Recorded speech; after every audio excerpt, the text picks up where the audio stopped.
CG Vyapam के द्वारा लिए जाने वाले भर्ती परीक्षाओं के क्वेश्चन पेपर के सॉल्यूशन विथ डिटेल्ड एक्सप्लेनेशन की इस सीरीज में आज हम देखने वाले हैं अमीन पटवारी की भर्ती परीक्षा को। इस भर्ती परीक्षा का आयोजन व्यापम ने 7 दिसंबर 2025 को किया था और आज हम इसके गणित यानी कि मैथमेटिक्स पार्ट के सॉल्यूशन को डिटेल्ड एक्सप्लेनेशन के साथ देखेंगे। हेलो एवरीवन, मेरा नाम है आलोक सिंह रॉल और आप देख रहे हैं जॉब पिंग। अमीन पटवारी की भर्ती परीक्षा के क्वेश्चन पेपर के जो पिछले 3 पार्ट थे, कंप्यूटर, हिंदी और इंग्लिश, उसका सॉल्यूशन हमने ऑलरेडी पब्लिश कर दिया है। चैनल पे चेकआउट कर लीजिएगा, लिंक नीचे डिस्क्रिप्शन में मिल जाएगा। आज देखेंगे गणित के पार्ट का सॉल्यूशन। गणित वाला पार्ट शुरू होता है क्वेश्चन नंबर 31 से। क्वेश्चन नंबर 31 में बोल रहा है आव्यूह विधि द्वारा हल कीजिए। मैट्रिक्स के द्वारा सॉल्व करना है इसको। 2 इक्वेशन दिए गए हैं, इसका मैट्रिक्स बनाना है और समीकरणों को मैट्रिक्स विधि से हल करने के लिए आवश्यक चरणों का सही क्रम चुनिए। देखिए यहां पे एग्जैक्टली सॉल्व नहीं करना है, सीक्वेंस चुनना है कि किस तरीके से सही क्रम होता है इस मेथड को यूज करके। तो आव्यूह ax इक्वल्स टू b का निर्माण कीजिए। ये सबसे पहला स्टेप होने ही वाला है। पहले तो हमको मैट्रिक्स बनाना पड़ेगा, उसके बाद ही हम आगे कुछ कर पाएंगे। उसके बाद बोल रहा है x is equal to a inverse b का प्रयोग कीजिए। ये आगे का पार्ट आएगा इसमें। फिर a इनवर्स का मान ज्ञात करिए, ये दूसरा स्टेप हो जाएगा हमारा। हम यहां पर x की वैल्यू निकालना है तो a को इधर भेजेंगे तो a इनवर्स यहां पर हो जाएगा, इसलिए पहले हमको a इनवर्स कैलकुलेट करना पड़ेगा। x तथा y का मान याद कीजिए, ये सबसे लास्ट स्टेप होगा। देखिए यहीं पर ही आप देख सकते हैं ऑप्शंस में, अगर शॉर्टकट में जाना चाहोगे आप, मैं आपको इंग्लिश वाले सेक्शन में बताऊंगा ऑप्शंस का, क्योंकि हो सकता है मेरे पीछे आ गया होगा ऑप्शन हिंदी वाले सेक्शन का। तो यहां पर आप हमको पता है कि k जो है वो पहले नंबर पे आना ही है। तो देखिए ये पहला नंबर है k का और ये बाकी ये दोनों ऑप्शन तो वैसे ही गायब हो जाते हैं यहां पर से। ठीक है, शॉर्टकट तरीका बता रहा हूं मैं आपको। A और C बस है कंटेंडर यहां पे। अब अगर आप देखोगे लास्ट स्टेप हमारा क्या होने वाला है, x तथा y का मान ज्ञात कीजिए। ये सबसे लास्ट स्टेप होगा, मतलब n लास्ट स्टेप होगा। तो अगर आप यहां देखोगे तो n सिर्फ यहीं पर ही लास्ट में है, यहां पर नहीं है, तो ये भी गलत हो जाएगा। इस तरीके से आप डायरेक्टली यहीं पर मार्क कर सकते हैं, बट मैं आपको पूरा सीक्वेंस एक बार बता देता हूं साथ में यहां पर। ठीक है, a इनवर्स b का गुणा कीजिए। ये o स्टेप जो है ये हमारा तीसरा स्टेप होने वाला है।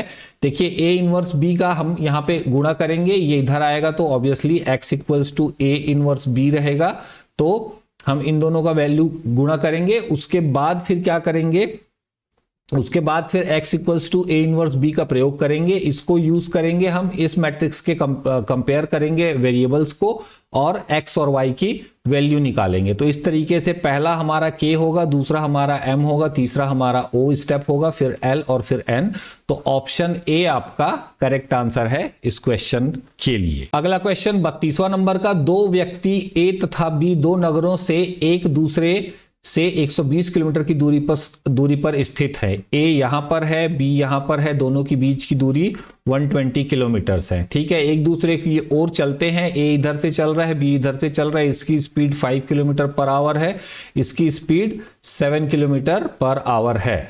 अब ये चलते चलते कितने समय बाद मिलेंगे, इन दोनों का जो मीटिंग पॉइंट रहेगा उसमें कितना समय लगेगा, टाइम पूछ रहा है, ध्यान रखिएगा आप।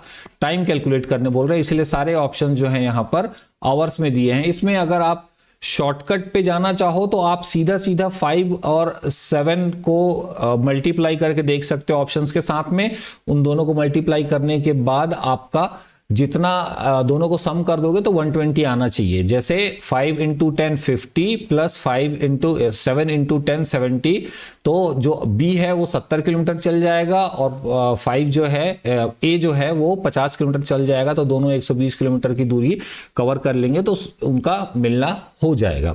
तो इस तरीके से आप शॉर्टकट में निकाल सकते हो। इसका आंसर A होने वाला है यहां पर। लेकिन इसका जो एग्जैक्ट तरीका होता है, जो टेक्स्ट बुक तरीका है, वो ये है कि अगर कोई रिलेटिव स्पीड का ये क्वेश्चन है, इसमें अगर कोई 2 लोग एक दूसरे की तरफ चल रहे हैं तो इनके स्पीड को ऐड कर दिया जाता है, a प्लस b कर दिया जाता है। तो 5 प्लस 7 इक्वल्स टू कितना हो जाएगा, 12 किलोमीटर का इनकी जो है रिलेटिव स्पीड हो जाएगी। ठीक है, अब आपके पास टोटल कितना है, स्पीड बराबर डिस्टेंस अपॉन टाइम। ठीक है, तो स्पीड निकालना है आपको, तो डिस्टेंस कितना है 120 किलोमीटर और टाइम कितना है सॉरी स्पीड आपके पास है यहाँ पर 12 किलोमीटर, टाइम आपको कैलकुलेट करना है, इन दोनों को रिवर्स कर दिए तो 120/12 मतलब 10 आपका आंसर आ जाएगा। तो ए इसका सही आंसर होने वाला है यहाँ पर। ठीक है, अगला क्वेश्चन देखेंगे।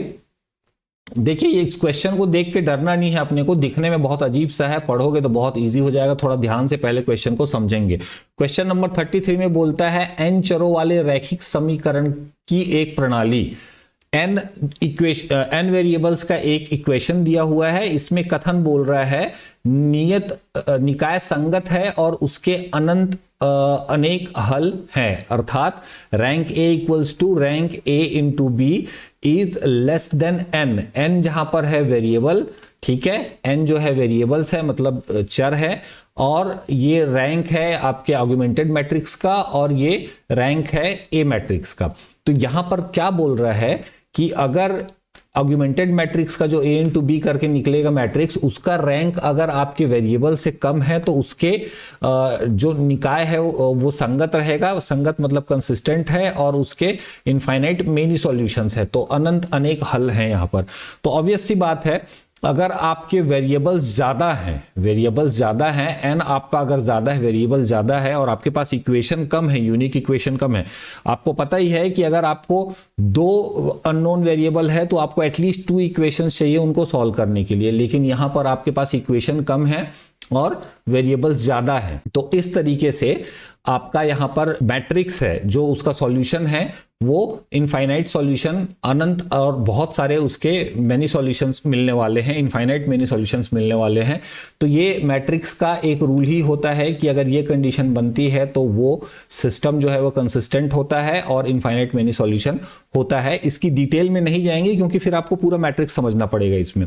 तो ये कथन जो है ये हमारा ट्रू है, बिल्कुल सही कथन है। अब यहां पे ऐसी स्थिति में निकाय में स्वतंत्र चर होते हैं जो कई मान ग्रहण कर सकते हैं। ये एक्सप्लेनेशन दे रहा है इसका, तो एक्सप्लेनेशन क्या सही है? तो जी हां बिल्कुल सही है, क्योंकि n जो है वो कई मान रख सकते हैं, इसी वजह से ही हमारे पास बहुत सारे सॉल्यूशंस आते हैं, इनफाइनाइट सॉल्यूशंस आते हैं।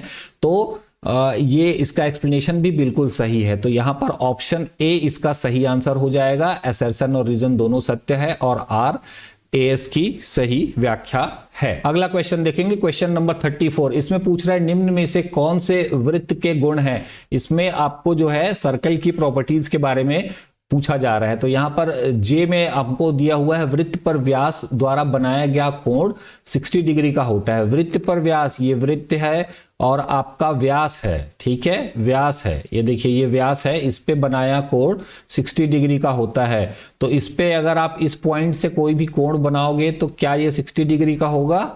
क्या ये 60 डिग्री का होगा? नहीं होगा, ये 90 डिग्री का होगा, ठीक है, ये हमेशा 90 डिग्री का बनता है। तो आपका जे वाला स्टेटमेंट जो है वो गलत है। परिधि व्यास की पाई गुना होती है। देखिए हमको सरकमफेरेंस की बात कर रहे हैं यहाँ पे, देखिए सरकमफेरेंस की बात कर रहे हैं, तो सर्किल का सरकमफेरेंस क्या होता है, परिधि क्या होती है, 2πr उसका स्पेलिंग होता है। अब यहाँ पे परिधि बोल रहा है, परिधि मतलब इसका डायामीटर है ना, व्यास और वो त्रिज्या के साथ उसका कनेक्शन बोल रहा है। तो त्रिज्या का 2 टाइम्स होता है, 2r इक्वल्स टू डी होता है। तो अगर आप इस 2r को d से रिप्लेस कर दोगे तो पाई डी, तो यहाँ पे परिधि व्यास की पाई गुना होती है। तो ये जो स्टेटमेंट है वो बिल्कुल सही है यहाँ पर, ठीक है। तीसरा स्टेटमेंट क्या बोल रहा है, सभी वृत्त एक दूसरे के समरूप होते हैं। समरूप मतलब उसको एक जैसा होना है, साइज उसका जो त्रिज्या है वो अलग हो सकता है, लेकिन दिखते एक जैसे हैं उन लोग। तो ये बात भी बिल्कुल सही है, वो एक परफेक्ट स्क्वायर सर्कल ही होता है। सारे जो वृत्त आप उसको तभी बोलोगे, ओवल को तो वृत्त नहीं बोल दोगे, है ना। तो सभी समरूप होते हैं एक दूसरे के। अब एम में क्या बोल रहा है, समान लंबाई की जीवाएं केंद्र से समान दूरी पर होती है।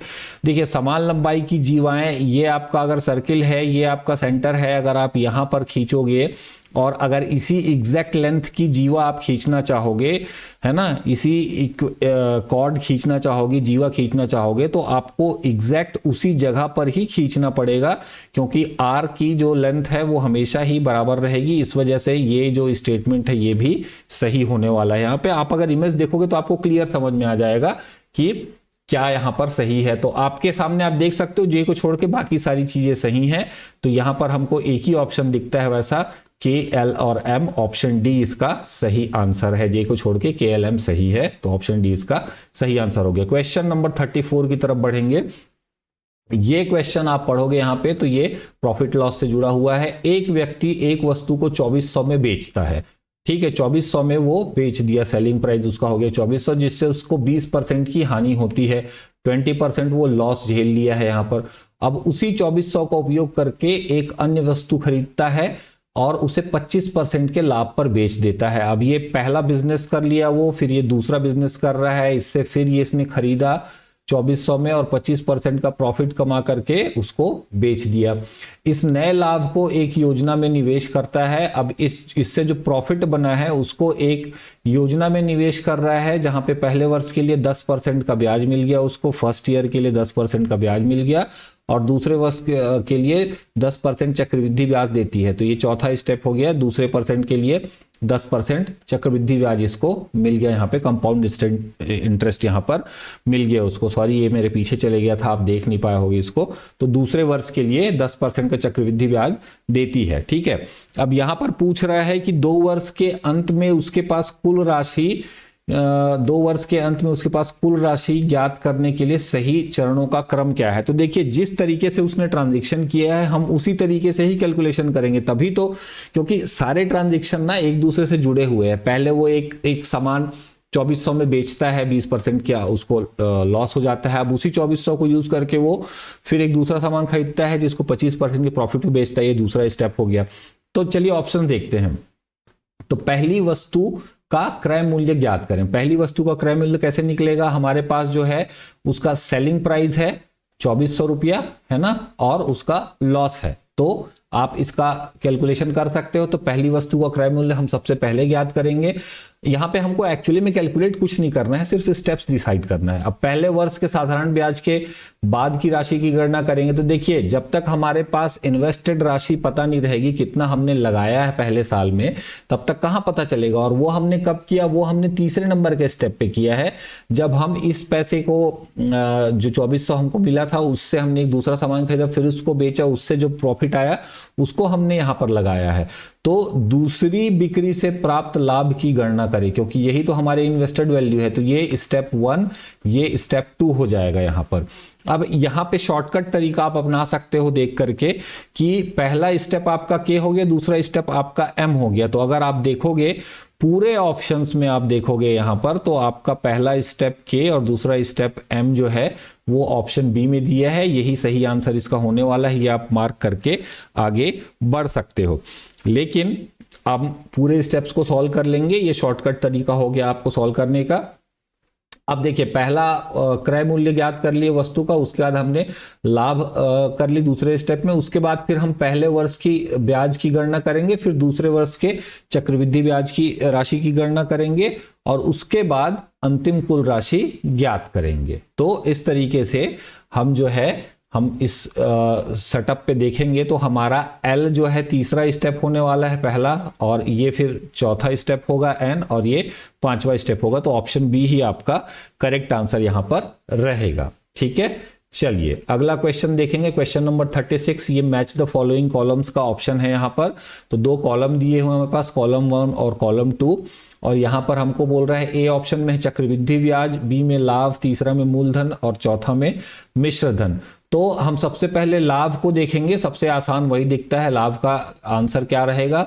लाभ का आंसर आप देखोगे तो क्या रहता है? विक्रय मूल्य माइनस क्रय मूल्य, ठीक है। लाभ हमको ऐसे ही पता चलेगा, जितने में बेचे और जितने में खरीदे, तो जितना डिफरेंस बनेगा वही हमारा प्रॉफिट होगा। तो यहां पर बी जो है वो तीसरे नंबर से कनेक्ट हो जा रहा है आकर के, ठीक है। बी जो है तीसरे नंबर से, तो ऑप्शन देखें हमारा बी जो है तीसरे नंबर में किस में कनेक्ट हो रहा है? यहां पर भी है, यहां पर भी है। अब बाकी ये दोनों ऑप्शन तो गलत हो गए, यहां पे क्लियर कट हो गया। अब ए या बी दोनों में से कोई एक सही आंसर होगा। एक आध और को कर लेते हैं, फिर पता चल जाएगा, ठीक है। मूलधन की बात करें तो मूलधन मतलब प्रिंसिपल अमाउंट। प्रिंसिपल अमाउंट कैसे निकलता है? प्रिंसिपल अमाउंट के लिए आप देखोगे तो P इक्वल्स टू होता है आपका simple interest into 100 upon rate into time. ये आपका फॉर्मूला दिख गया आपको यहाँ पे प्रिंसिपल अमाउंट का, ठीक है। तो सी का नंबर 2 कनेक्ट हो गया, सी का नंबर 2, ये देखिए यहाँ पे ऑप्शन है, यही आपका सही आंसर होने वाला है। इस तरीके से आप शॉर्टकट में निकाल सकते हो, बट बाकी चीज़ को भी देख लेते हैं हम। हमारे पास डी में क्या आ गया, हमने बी का निकाल लिया, सी का निकाल लिया।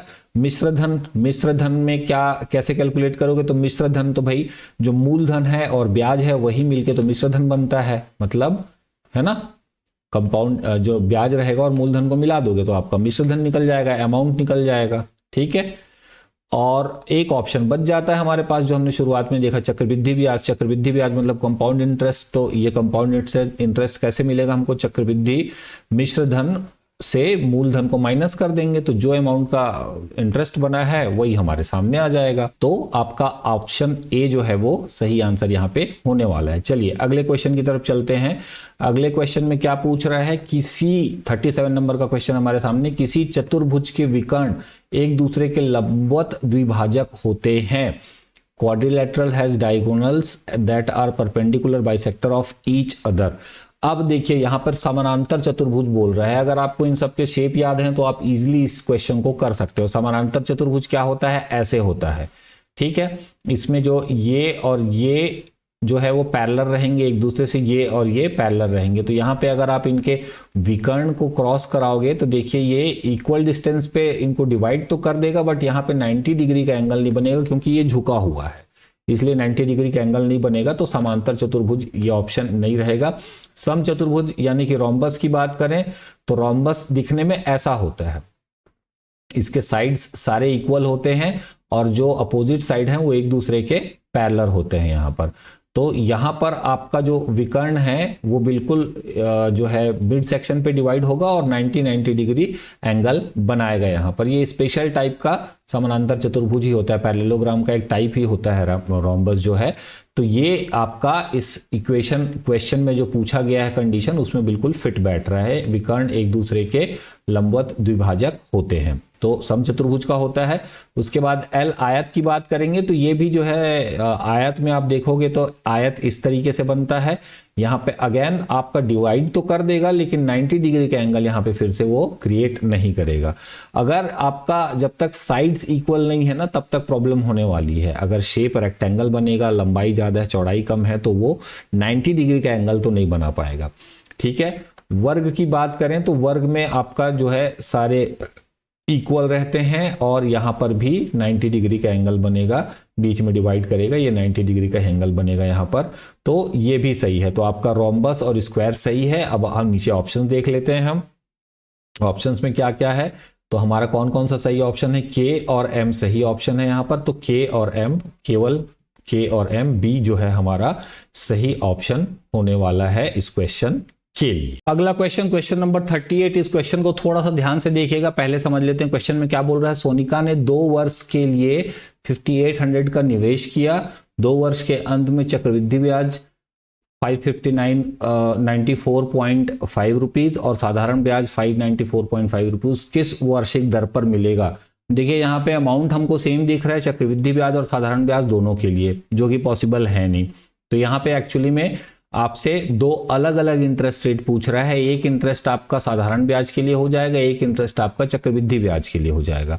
ठीक है, हमारे पास ये सारे डेटा है, इसके थ्रू हम कैलकुलेट करेंगे। तो इसका 2 तरीका है। एक पहला तरीका है कन्वेंशनल मेथड से फॉर्मूला यूज करके करना, दूसरा तरीका है शॉर्टकट तरीका। तो पहले हम फॉर्मूला वाला देख लेते हैं ताकि आपको लॉजिक क्लियर हो जाए। उसके बाद फिर हम एक शॉर्टकट मेथड भी देखेंगे जो आपके एग्जाम में आपके लिए हेल्पफुल रहेगा।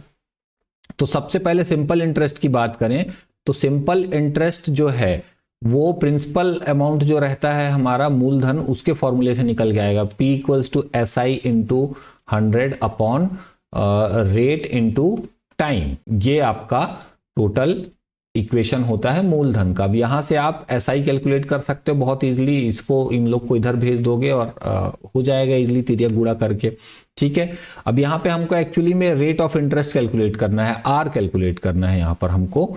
तो SI का जो वैल्यू है हमारे सामने दिया हुआ है 594.5 रुपीज के आसपास, है ना। इस तरीके से आप R यहाँ पे निकाल सकते हो क्योंकि आपके P भी पता है वो है 5800 रुपीज का। टी भी पता है वो है 2 इयर्स का, तो आर इस फॉर्मूले से इजीली कैलकुलेट हो जाएगा।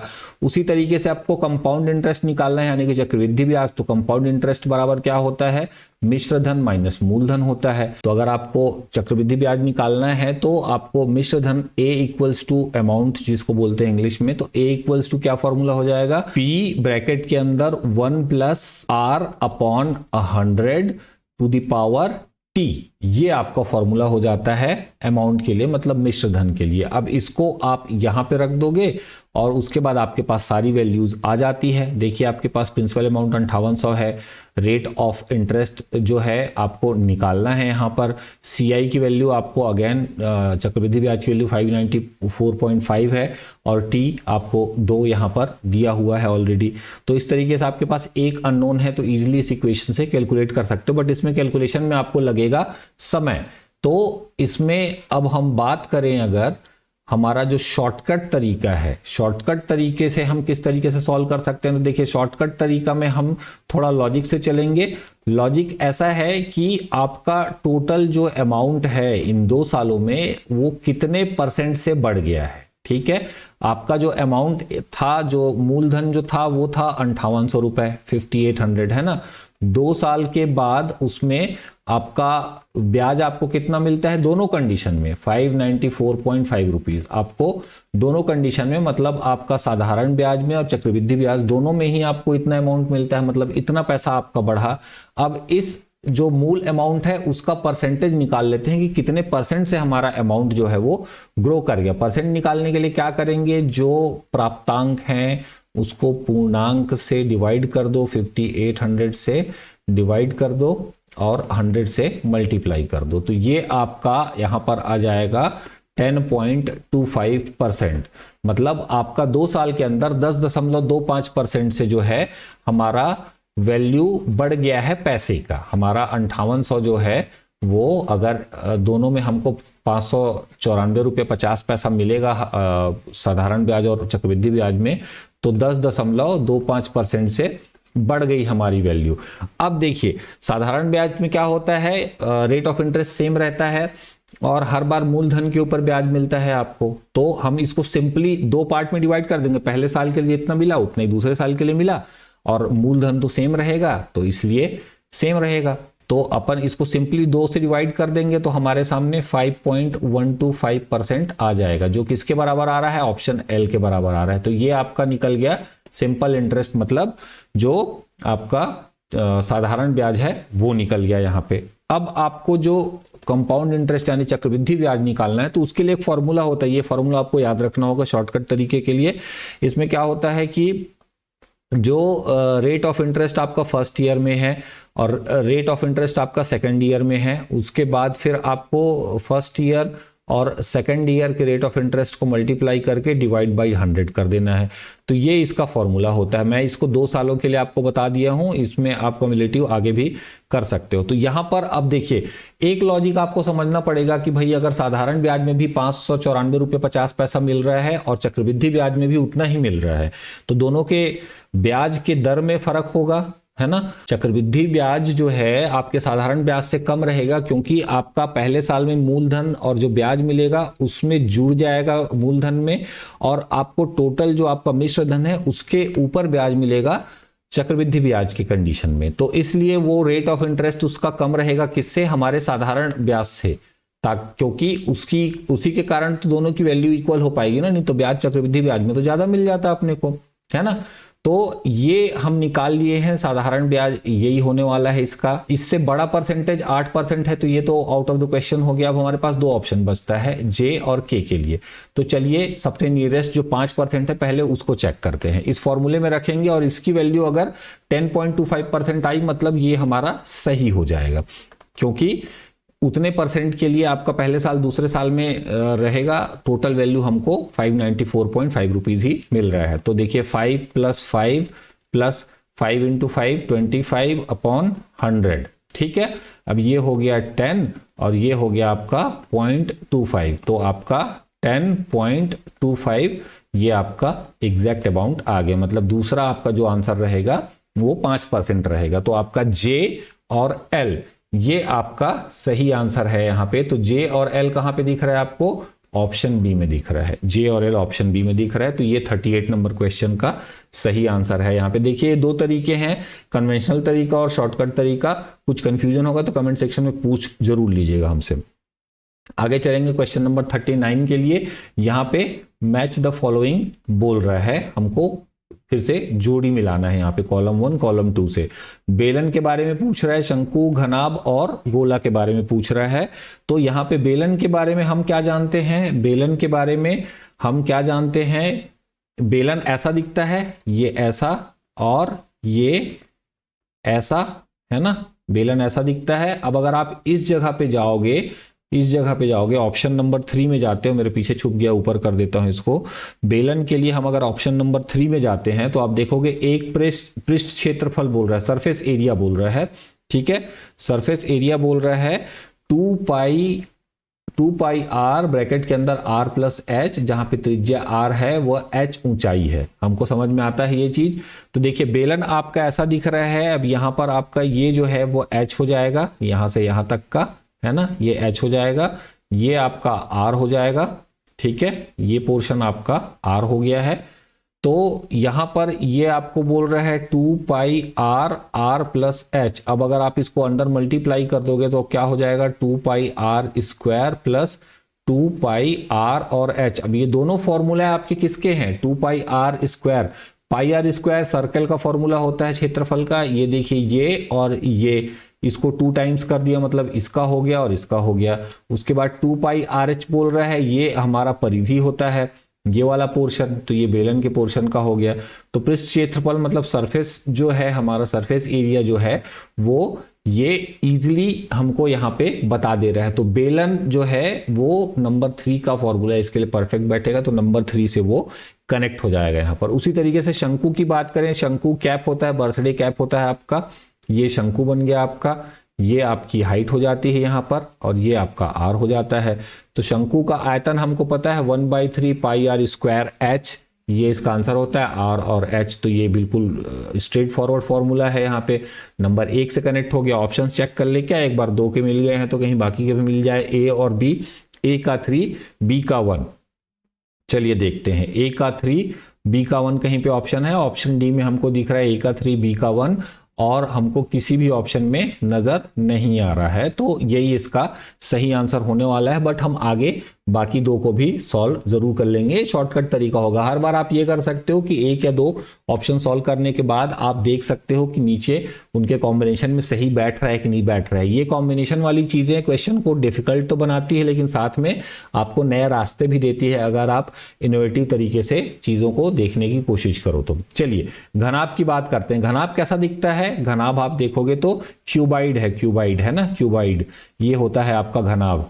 2 ठो क्यूब का ये 3D हो जाता है बेसिकली। क्यूबाइड में आप देखोगे तो क्या रहेगा? यहाँ पे सभी शीर्ष कोण पर समकोण होते हैं, सभी शीर्ष कोण पर समकोण होते हैं। मतलब शीर्ष क्या बोल रहा है? ये बोल रहा है, ये पॉइंट पे, यहाँ पे 90, यहाँ पे 90 है ना, सब जगह 90 डिग्री बन रहा है, यहाँ पे 90 डिग्री बन रहा है। तो सभी जगह ये कंडीशन बिल्कुल एकदम सही बैठ रही। तो घनाभ के लिए सभी कोण सभी शीर्ष पर समकोण होते हैं। तो सी के लिए नंबर 4 अगर देखोगे तो सी के लिए नंबर 4 डी में ही सही ऑप्शन दिख रहा है। और गोला में क्या होता है? गोला अब एक ऑप्शन बच जाता है। तो एक फलक 0 शीर्ष, ठीक है। गोला क्या होता है? ऐसे स्फीयर की बात कर रहा है, बॉल, सीधे सीधे एक बॉल को ले लो आप, उसमें आप देखोगे तो आपका एक कंटिन्यूअस सरफेस होता है, यहाँ पे फेस होता है, बॉल का ऊपरी हिस्सा फेस होता है, लेकिन 0 शीर्ष, उसमें कोई टॉप नहीं होता। जैसे शंकु में ये शीर्ष दिया हुआ है वैसा कुछ शीर्ष नहीं होता है, इसमें शीर्ष है, उस तरीके से कोई शीर्ष आपको मिलेगा नहीं वहां पर, है ना। तो ये इसका परफेक्ट कॉम्बिनेशन बन गया। तो क्वेश्चन नंबर 39 का जो आंसर रहेगा वो डी आंसर इसका सही होने वाला है। चलिए अगला क्वेश्चन देखते हैं, क्वेश्चन नंबर 40। क्वेश्चन नंबर 40 में स्टेटमेंट दिया हुआ है, मान लीजिए कोई व्यक्ति एक निश्चित दूरी को x किलोमीटर पर आवर की स्पीड से तथा उतनी ही दूरी को y किलोमीटर पर आवर की गति से तय करता है। अब एक ही डिस्टेंस है, एक इक्वल सेम डिस्टेंस है, सेम डिस्टेंस को एक बार x किलोमीटर पर आवर से तय कर रहे हैं, एक बार y किलोमीटर पर आवर से तय कर रहे हैं। अब इसके बाद ये हमारा स्टेटमेंट है, इसके ऊपर असर्शन और रीजन दिया हुआ है, उसको पढ़ते हैं। यदि x इक्वल्स टू 60 किलोमीटर है और y इक्वल्स टू 40, तो उस आदमी की औसत गति 48 किलोमीटर पर आवर होगी। एवरेज निकालने बोल रहा है यहाँ पर। तो देखिए यहाँ पर ना आप डायरेक्ट फॉर्मूला नहीं लगा पाओगे। किस चीज का? एवरेज का। एवरेज का क्या होता है? a प्लस बी बाई 2, या मतलब जितना भी है n बोल लेते हैं इसको। तो जितना हमारे पास वैल्यू है उसके नंबर्स को काउंट करके टोटल उतने से डिवाइड कर देते हैं। तो यहाँ पर 60 प्लस 40 अगर आप कर दोगे, 60 प्लस 40 डिवाइड बाई 2 कर दोगे तो ये आपका 50 किलोमीटर आ जाएगा। तो आप इसको बोलोगे कि ये गलत आंसर है करके, 48 किलोमीटर गलत है करके। यहाँ पर आपको एक्चुअली में स्ट्रेट फॉरवर्ड कैलकुलेट नहीं कर पाएंगे, क्योंकि यहाँ पे डिस्टेंस सेम है और सेम डिस्टेंस को हम अलग अलग स्पीड में तय कर रहे हैं। तो हमको क्या करना पड़ेगा, ये अगर डिस्टेंस है हमारी तो इस डिस्टेंस को 2 बार कैलकुलेट करना पड़ेगा, क्योंकि एक बार x की स्पीड से किए, एक बार y किलोमीटर पर आवर की स्पीड से किए हैं, और इस डिस्टेंस को 2 बार कैलकुलेट करना पड़ेगा और इनके टाइम को भी 2 बार कैलकुलेट करना पड़ेगा। तो अगर ये डिस्टेंस d है और टाइम t1 है पहली बार के लिए और इसके लिए t2 है, तो इस तरीके से हमको कैलकुलेट करना पड़ेगा। तो हर बार के लिए हमको यहाँ पे जो है एवरेज स्पीड निकालने की बात कर रहे हैं ना, तो हम सबसे पहले स्पीड कैलकुलेट कर लेते हैं। पहले तो फॉर्मूला, अब आगे जो रीजन भी है उसको पढ़ लेते हैं। रीजन में क्या बोल रहा है, उस आदमी की औसत गति पता करने का सूत्र ये है, प्रति किलोमीटर घंटा है। तो देखिए अब ये सूत्र तो पता करने बोल ही रहा है, हम इसको बिना खुद से सॉल्व किए नहीं बना पाएंगे, क्योंकि कोई एक स्टैंडर्ड नहीं है। ये एक सर्टेन सिचुएशन दे दी है, उस पर हमको फॉर्मूला कैलकुलेट करना पड़ेगा। तो इसको आप स्ट्रेट फॉरवर्ड नहीं बता पाओगे। तो यहाँ पर आपको ये कंडीशन जो मैंने बताया कि दोनों डिस्टेंस को कैलकुलेट करना पड़ेगा और आपको दोनों टाइम को कैलकुलेट करना पड़ेगा। तो डिस्टेंस, इन दोनों की डिस्टेंस को ऐड करोगे तब एवरेज स्पीड मिलेगा, दोनों के टाइम को ऐड करने के बाद में। तो एवरेज स्पीड आपका यहाँ पे ऐसा हो जाएगा कि भैया 2 टाइम्स डिस्टेंस का हो जाएगा और t1 प्लस t2 हो जाएगा, चाल बराबर दूरी बटे समय। तो इस तरीके से आप कैलकुलेट कर पाओगे यहाँ पर इस चीज को। तो अगर हमको यहाँ पे क्या क्या पता है, हमको पता है कि x किलोमीटर पर आवर की स्पीड से d को ट्रेवल कर रहा है t1 टाइम में, है ना। तो यहाँ पर t1 की वैल्यू अगर आप कैलकुलेट करोगे तो ये कितना हो जाएगा, चाल बराबर दूरी बटे समय d अपॉन t1 हो जाएगा। तो t1 equals to d upon x हो जाएगा, यहाँ पे d अपॉन x हो जाएगा। उसी तरीके से t2 इक्वल्स टू हो जाएगा d अपॉन y।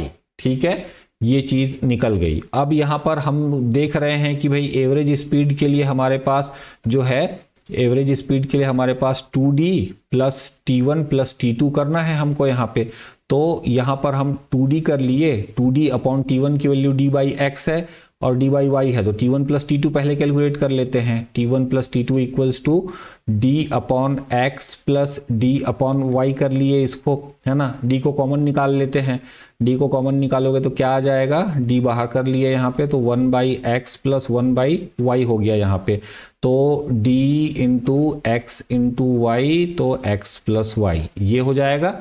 ठीक है, अब ये इसको एग्जैक्टली हम इस तरीके से लिखते हैं, d into x plus y upon x y. ये हो गया हमारा t1 प्लस t2 का वैल्यू। तो d2 के नीचे इसको रख देंगे एवरेज स्पीड के लिए, डिस्टेंस है और ये टोटल टाइम है। टोटल टाइम में हम यहाँ पे नीचे रख देते हैं इस चीज को, इसको रखेंगे तो d x plus y upon x y हो गया। अब ये उल्टा हो जाएगा, है ना। तो 2d, ये नीचे का नीचे रह जाएगा d x प्लस वाई, और ये ऊपर चले जाएगा इंटू x और y, d और d कैंसिल हो गया। तो ये हो जाएगा 2xy upon x plus y. ये आपका एवरेज स्पीड का फॉर्मूला बन गया हमारा। तो हमारा ये फॉर्मूला आप देख रहे हो जो क्वेश्चन में दिया है, xy upon 2 plus x y, तो एक्चुअली में ये फॉर्मूला होने वाला है 2xy upon x plus y. तो रीजन यहाँ पे गलत हो गया है। अब ये 48 किलोमीटर सही है कि नहीं है, इसको जानना पड़ेगा हमको। तो इसके लिए क्या करना है, हमको कुछ नहीं करना है, इसी सिंपल कैलकुलेशन कर लेंगे जो हमने फॉर्मूला अभी अभी बनाया है उसमें। ठीक है, चलिए अब हम फॉर्मूले में वैल्यूज रख लेते हैं। यहाँ पर हमारे सामने ये फॉर्मूला है 2xy एक्स वाई, एक्स जो है हमारे सामने 60 दिया हुआ है और वाई जो है वो 40 दिया हुआ है, और एक्स प्लस वाई बोल रहा है नीचे में, है ना, देखिए सॉरी एक्स इंटू वाई बोल रहा है, नहीं एक्स प्लस वाई बोल रहा है, एक्स प्लस वाई बोल रहा है, तो 60 प्लस 40, तो यहाँ पर आप देखोगे तो ये नीचे में हो जाएगा 100, यहाँ पे 4800 हो जाएगा, ये दोनों कैंसिल हो गया, आंसर आ गया आपका 48 kilometre per hour. Average speed आपकी 48 किलोमीटर रहेगी। तो यहाँ पर असर्शन और रीजन वाले क्वेश्चन में पढ़ के सीधा हमको समझ में आ जाना चाहिए ऐसा लगता है, लेकिन यहाँ तो एक्चुअली में पूरा कैलकुलेशन करना पड़ गया। यहाँ पे हमारे सामने क्या कंडीशन बन रही है कि असर्शन सही है, रीजन गलत है, ठीक है। असर्शन और रीजन दोनों सत्य है और ये नहीं आएगा ऑप्शन, असर्शन और रीजन दोनों सत्य है, ये भी नहीं आएगा ऑप्शन, है ना। असर्शन सत्य है लेकिन आर असत्य है, तो यही हमारा सही आंसर होगा सी। असर्शन असत्य है लेकिन आर सत्य है, ये तो है ही नहीं, तो सी इसका सही आंसर होने वाला है। तो ये क्वेश्चन नंबर 40 का सही आंसर हमारा सी रहेगा। देखिए मैथमेटिक्स में क्वेश्चन सॉल्व करने में थोड़ा समय लगता है, तो 10 क्वेश्चन में ही काफ़ी समय हो गया हमारा, तो इसके बाकी के जो 10 क्वेश्चन बच जाएंगे हमारे, टोटल 20 क्वेश्चन है इस सेगमेंट में, इसको हम हमारे अगले वीडियो में करेंगे। अगर आपने हमारा पिछला वीडियो नहीं देखा होगा, इसके 3 सेगमेंट को हमने ऑलरेडी कर दिया है, कंप्यूटर, इंग्लिश और हिंदी वाला सेक्शन, उसको भी ज़रूर देख लीजिएगा। कोई सवाल हो किसी भी क्वेश्चन से जुड़ा हुआ या इन जनरल कमेंट सेक्शन में जरूर पूछिएगा हमसे। नए हैं तो चैनल को सब्सक्राइब जरूर कर लीजिएगा, ताकि आप बाद के जो पार्ट्स हैं, इसके आने वाले पार्ट्स हैं, उनके भी वीडियोस के लिए आपको नोटिफिकेशन मिल जाए और आप वो भी वीडियोस देख पाओ। रीजनिंग को भी सॉल्व करेंगे, फिर जीएस को भी सॉल्व करेंगे हम आने वाले समय में। फ्री टेस्ट के लिए हमारा ऐप भी जरूर डाउनलोड कर लीजिएगा। सारे लिंक्स मैं नीचे डिस्क्रिप्शन में दे दूंगा, आप वहां से जाकर के चेकआउट जरूर कर लीजिएगा। Thank you very much for watching, hope to see you in the next video. Till then take care guys.